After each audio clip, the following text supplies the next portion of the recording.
Eh bien salut à tous et bienvenue sur Football Garden, c'est Biel qui vous parle aujourd'hui. On se retrouve pour un tout nouveau débrief du match entre Liverpool et Manchester United à Anfield, de partout entre les deux dans un derby qui honnêtement a tenu toutes ses promesses. On a eu un match de qualité, notamment une fin de match de malade, et on a eu dans l'ensemble, pour terminer ce week-end de football, même si Nottingham Forest je crois joue demain, pour terminer ce week-end de football en Premier League, on a eu une très belle affiche avec un Liverpool peut-être un poil décevant et un Manchester United qui honnêtement en a surpris plus d'un, m'a surpris personnellement.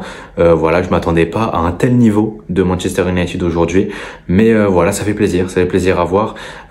Avant de commencer, vous voyez, voilà, c'est le premier débrief hors Chelsea. Ça arrivera, il y aura d'autres matchs.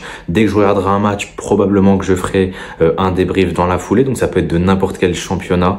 Donc voilà, c'est pour ça que si vous voyez cette vidéo et vous vous dites mais pourquoi est-ce qu'il fait un débrief de Liverpool-Manchester United? Voilà, j'avais envie de le faire. Et à partir de maintenant, je me fixe pas de limite. Il n'y a pas de je fais que du Chelsea, etc. Il n'y a plus aucune limite. 2025, c'est l'année du changement. Et voilà, on part tout de suite dans le film du match avec un Liverpool qui était très entreprenant, mais qui est tombé sur une équipe de Manchester United qui défensivement était très solide, à l'image d'un Lisandro Martinez par exemple. J'ai trouvé vraiment très bon aujourd'hui. Et au-delà de ça, on va aussi en parler, mais en première mi-temps, Manchester United, c'est l'équipe qui a la meilleure occasion, avec Højlund qui a ce 1 contre 1 qu'il rate malheureusement. C'est vraiment, la première mi-temps est vraiment bien équilibrée. Liverpool n'arrive pas à trouver la faille et c'est United qui, en sortant en contre, arrive à trouver à 1-2 moments des espaces pour tenter d'aller marquer. Et ce qui va se passer, c'est que à l'entrée de la première mi-temps, 47e ou 48e minute, je sais plus exactement, super passe cachée de Bruno Fernandes qui vient trouver Lisandro Martinez qui envoie une praline barre rentrante. Sublime but de Lisandro Martinez qui est parti célébrer après en mettant un ballon sous son t-shirt en mode bébé. Je sais pas du tout s'il attend un enfant ou pas, mais voilà, super but de la part de Lisandro Martinez qui vraiment vient conclure, enfin qui vient, même si c'est au début de la deuxième mi-temps, qui vient conclure une première mi-temps de très bons galons. Et derrière, tu joues cette deuxième mi-temps, tu démarres à fond avec ce but. Malheureusement, Liverpool va réagir très vite avec, je crois, oui c'est Gakpo, mais je sais plus qui sert Gakpo, mais derrière Gakpo se fait plaisir. Hein, Gakpo se fait plaisir. Il va faire un petit crochet pour envoyer De Ligt tranquillement dans les fougères, et derrière, malgré qu'il soit dans un angle fermé, il va enrouler pied droit dans la lucarne opposée. Le but est magnifique et vraiment ouais, non, j'ai rien à dire sur le but de Gakpo. Gakpo qui fait une belle saison cette saison avec Arne Slot, 12 buts, 4 passes D, toutes compétitions confondues. On est peut-être sur le retour au devant de la scène pour Cody Gakpo après des saisons compliquées sous Jürgen Klopp. Peut-être que voilà, Klopp n'a pas réussi à vraiment le faire éclore comme peut-être Slot va réussir à le faire. Après je crois que Slot c'était Feyenoord, du coup ouais non, il l'avait pas eu au PSV, mais voilà, Cody Gakpo égalise, super but. Derrière, énorme fait de jeu en soi parce que c'est un penalty qui est donné pour Liverpool. Le penalty est totalement légitime, totalement mérité. Voilà, vous ne verrez pas me dire que voilà, les supporters de United peut-être qu'ils vont dire qu'il n'y a pas péno, mais il y a péno tous les jours.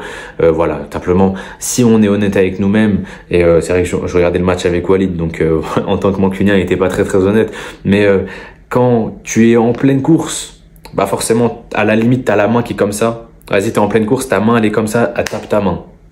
Franchement, on avait avec Joe Linton par exemple contre Tottenham hier, où voilà, il y a eu une main offensive qui n'a pas été sifflée. Là, dans cette situation-là, peut-être que tu peux ne pas la siffler à la limite parce que vas-y, c'est pas voulu, etc. Là, le problème, c'est que De Ligt, non seulement il est à l'arrêt, mais en plus sa main elle est pas comme ça. Sa main elle est comme ça. Donc forcément, c'est absolument pas naturel, et quand tu vois le ralenti, tu vois le ballon arriver sur peut-être Salah ou je sais plus qui a le ballon, et il met la tête, et derrière De Ligt, il est comme ça. En fait, son mouvement, il est comme ça, il le fait comme ça, son mouvement. Donc forcément, à partir de ce moment-là, tu ne peux pas ne pas siffler penalty sur ça, et évidemment ils ont même pas checké 2 minutes à l'avant parce que forcément que il y avait penalty. Par contre, 5 ou 6 minutes avant, il y a une situation litigieuse dans la surface de United où sur Canal on n'a pas du tout revu le ralenti, c'est pour vous dire la vérité, mais c'est après je l'ai vu, j'ai vu une image arrêtée où il y avait peut-être main pour Liverpool. Je vous mets l'image à l'écran, il y avait peut-être main pour Manchester United plutôt, et donc penalty à ce moment-là. Donc voilà, on sait pas trop. Maintenant, si on regarde juste l'action de Ligt, évidemment, il y a penalty transformé pour Mohamed Salah. Onana est presque dessus, malheureusement, il n'arrive pas à la sortir. voilà. Enfin, moi, vous savez, mon cœur, il a penché pour United dès le début du match. Moi, j'étais pour United, hein, je vais pas vous mentir. Donc, c'est vrai que quand j'ai vu que Onana était à deux doigts de la sortir, j'étais un peu deg. Mais voilà, Salah qui marque son 18e but, je crois, en première ligue cette saison. 18 buts, 13 passes D en PL. Et je crois qu'on passe à 21 buts, 17 passes D, toutes compétitions confondues. Donc, voilà, une saison all-time. Il va aller chercher son ballon d'or, évidemment. Moi, j'ai juste pas envie qu'il saute le record de Jamie Vardy. Je sais pas, il a combien de matchs d'affilée en ayant marqué. Mais je crois qu'il est à 8 ou 9, sachant que le record de Vardy est à 11. Ça me fait peur. Voilà, ça fait peur. À tout moment, il se fait sauter le record. Mais voilà, en tout cas, Liverpool qui mène 2-1. Et alors qu'on semble se diriger vers une victoire de Liverpool, et ben Manchester United qui, grâce à son entrant Garnacho, va côté gauche. Il va éliminer Konaté, centré, et derrière Robertson qui pour moi fait n'importe quoi. Il fait nimp sur l'action. Et Amad Diallo qui vient mettre son but. Je crois qu'on est à 7 buts, 6 passes D, toutes compétitions confondues, et 3 buts, 6 passes D, je crois, en première ligue. Donc, waouh. Vraiment, moi j'applaudis. Hein. Le but de Hamad, il est vraiment très très beau. Très très belle exécution maintenant. Dans l'autre sens, Robertson met mal sa jambe, vraiment. Et c'est vraiment un signe qu'on retrouve depuis le début de la saison. C'est pas pour rien que les supporters de Liverpool ne veulent plus de Robertson. C'est parce que Robertson, cette saison, il est mauvais. Voilà, il est mauvais, Robertson, cette saison. Et Amad Diallo s'en sert parfaitement. Il va marquer, et Alisson aussi. Hein. Alisson, on n'en parle pas trop, mais le match de Alisson aujourd'hui, il est catastrophique. Ah, il est vraiment nul, le match de Alisson aujourd'hui. Même il y a un moment, il y a un corner qui est joué à deux entre Bruno Fernandes et je sais plus c'est qui l'autre.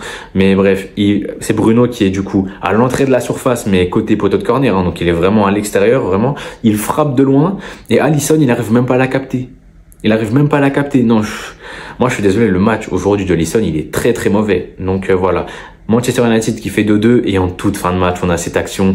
Ah, c'est malheureux. C'est malheureux. De toute façon, la fin de match était folle. Ça allait de gauche à droite, de gauche à droite.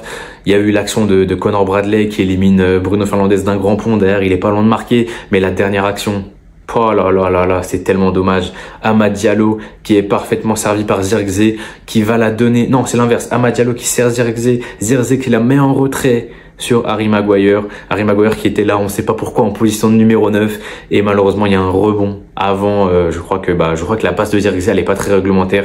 Et derrière, Maguire qui tente de la reprendre en une touche. Mais le ballon qui passe au-dessus, à ce moment-là, on joue à la 90+6. Si Maguire avait marqué ce but-là, les amis, je pense que ça aurait été la plus belle symbolique de l'histoire du football. Ah, le joueur le plus critiqué de l'histoire, parce que moi je suis désolé, pour moi c'est un des joueurs, voire si ce n'est le joueur le plus critiqué de l'histoire. Il met ce but-là dans un derby où Liverpool a toujours gagné ou fait match nul depuis 2016. La dernière fois, c'était Wayne Rooney, le dernier buteur décisif pour Manchester United à Anfield. Là, si c'était Maguire qui avait marqué le but de la victoire, oh là là là là. Ah non, mais là, il y aurait une statue pour lui, je pense. Il y aurait une statue pour lui. En tout cas, voilà pour le film du match. Je vais pas faire des notes comme avec Chelsea. Je vais plutôt faire des top flops par club. Côté Liverpool, on a retrouvé pour moi 2 tops, vraiment 2 mecs au-dessus du lot. J'ai pas mis ça là parce que je trouve que son match est assez moyen. Au-delà de son but, le match est assez moyen. Si je devais faire des notes, il serait probablement vers 6. Mais Konaté, McAllister, les deux ont fait un gros match.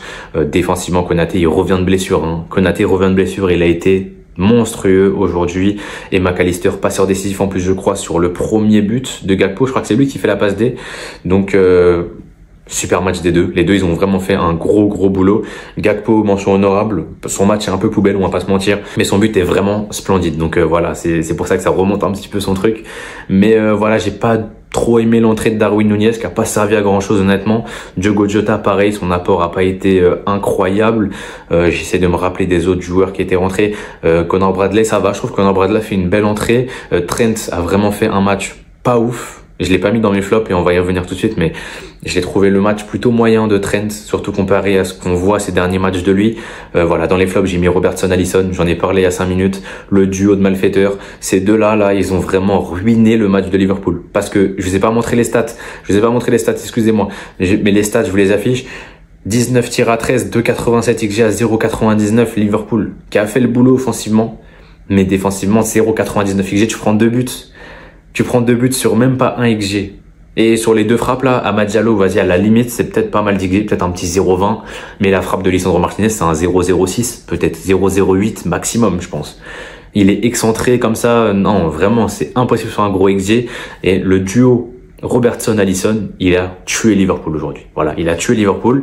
Et côté Manchester United, on va commencer par les tops. J'en ai sorti 3 pour ce match. Le premier, c'est Bruno Fernandes qui a fait un très très gros match aujourd'hui. Sûrement le man of the match pour moi. Si je devais donner des notes, peut-être qu'il serait dans les 8,5 sur ce match-là. Il a vraiment fait le boulot, Bruno Fernandes aujourd'hui. Amad Diallo, que j'ai aussi mis dans les tops. Au-delà de son but, j'ai trouvé intéressant dans l'apport défensif et offensif. Voilà, on sait qu'il allait pas toucher beaucoup de ballons. Mais voilà, sur le peu de ballons qu'il a touché, il a été important et il a été décisif. Il a marqué un but quand même, les amis.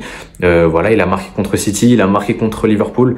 Donc il est l'homme des grands matchs côté Manchester United. C'est peut-être lui le leader offensif au final de cette équipe-là, en dehors de Bruno Fernandes évidemment. Et en troisième top, je mets Licha, je mets Lisandro Martinez qui mérite totalement sa place ici. Voilà, il a fait un super match. Il a fait un super match, Lisandro Martinez. Défensivement, il a été monstrueux. Franchement, il a été au top. Et surtout qu'il avait Salah à couvrir sur son côté, parce que vu que c'est une défense à 3, on le sait, même si à Dalot, le principal 1 contre 1 de Salah aujourd'hui, c'était Lisandro Martinez. Et il a fait le boulot. Il a fait le boulot, Lisandro, donc voilà, et en plus ça il marque, donc voilà, super match pour lui. Côté flop, j'en ai sorti 2. De Ligt, le premier un peu malheureux au final, parce que c'est vrai que premier but, c'est lui qui est un peu fautif, hein, vu qu'il tacle et qu'il prend le crochet de Gakpo. Deuxième, c'est un penalty, c'est lui qui le provoque. Forcément, pour moi, il est fautif sur les 2 buts, donc tu peux pas ne pas le mettre en flop, même si son match n'est pas mauvais foncièrement dans le reste du match, mais voilà, c'est 2 actions arrêtées où bah il est fautif et malheureusement il le paye cash les 2 fois. Donc voilà, je le mets en flop. Et l'autre, c'est Højlund qui pour moi n'a pas fait un grand match aujourd'hui. Il a raté une occasion en première mi-temps où il aurait dû peut-être marquer, et derrière en deuxième il a été invisible. Et Zirkzee en rentrant pour moi a montré quelques trucs en plus honnêtement. Déjà au niveau du pressing, il a récupéré 2-3 ballons Zirkzee. Voilà, Højlund c'est compliqué. Højlund c'est compliqué. Dans le jeu en pivot, il est pas si mauvais, mais quand il a le ballon dans les pieds, c'est un peu dur, et vu que c'est censé être le 9 qui termine, si c'est lui qui est en pivot pour lancer les autres, bah derrière il est plus là pour prendre les ballons dans la profondeur. Donc voilà, surtout qu'une des qualités de Højlund en Italie, c'était le fait qu'il prenait beaucoup la profondeur. On l'avait vu, j'en avais fait une vidéo à l'époque où il venait d'arriver. J'avais dit que ça pouvait être un très bon combo, par exemple avec Bruno Fernandes, parce que Bruno Fernandes c'est un joueur qui crée beaucoup de passes progressives, et Højlund c'est un joueur qui reçoit beaucoup de passes progressives par match, enfin qu'il recevait en Italie. Et je me suis dit, quand tu regardes les deux, bah Bruno va juste envoyer des passes progressives sur Højlund et ça va faire le ménage. Mais non, ça a pas fait le café malheureusement. Et c'est vrai que depuis qu'il est arrivé, Højlund il a un peu de mal avec Manchester United. Ça dépend des matchs évidemment, mais quand c'est peut-être que quand l'adversité est un peu trop forte, bah on retrouve pas trop le Højlund qu'on connaissait en Italie, et c'est dommage. C'est dommage. Maintenant voilà, faut pas non plus tout jeter. Tout n'est pas jeté, comme je l'ai dit, son jeu en pivot n'est pas si mauvais que ça.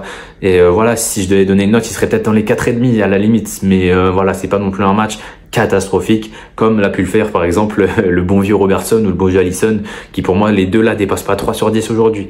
Donc voilà, on arrive au bout de cette vidéo. J'espère qu'elle vous aura plu. N'hésitez pas à vous abonner à la chaîne les amis, si vous êtes des supporters de Manchester United, des supporters de Liverpool.